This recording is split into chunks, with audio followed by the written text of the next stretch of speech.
Okay ZTN Starlight ဆောင်းဝဲလာနေကြလို့ပြဒီနေ့မှာတော့ကျွန်တော်မှရှိတဲ့ Diamond 350နဲ့ကျွန်တော် ZTN Starlight ကိုဒီမှာလိုကြီးမဝယ်ဘူး Diamond စိတ်လုံးနဲ့လှည့်သွားမှာဖြစ်ပါတယ်။ကဲပေါက်သွားမယ်ဆိုတော့ကျွန်တော်မယူဘူးဗျာ။ကျွန်တော် file တွေတရားကိုချင်း giveaway ပေးသွားမှာဖြစ်ပါတယ်။ဆိုတော့ let's go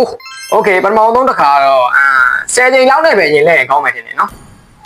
ဟာမောင်ဗမာဒီမှာ10ချိန်နဲ့ပဲရင်သွားလိုက်မယ်။ Okay မပေါက်ဘူးနောက်တစ်ချိန်မပေါက်ဘူးဗျာမပေါက်သေးဘူးဟာရောပေါက်သိနေပြီ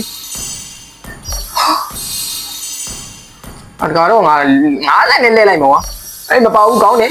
နော်ဒိုင်ဝ250ပဲကျန်တော့တားရီတို့လက်စကိုပေါက်လိုက်ပါတော့ပရိသတ်ကြီး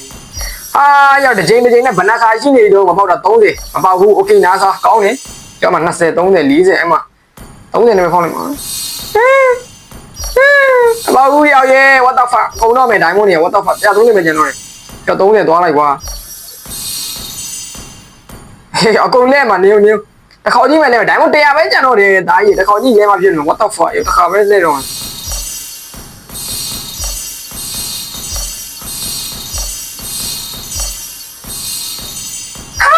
ဘာလဲမဟုတ်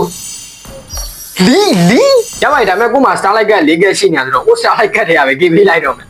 ချားလိုက်ရ Diamond 350သုံးလိုက်ရတယ်ကွာမပေါက်ဘူး Okay ဆိုတော့ Thank for Sporting ချုပ်ကိုညီမလေးကိုလို့တော့ Starlight ကတ်ပေးသွားတယ်လေပေးထားတော့လည်းကျေးဇူးများတင်ပါတယ်ဆိုတော့ Thank for watching guys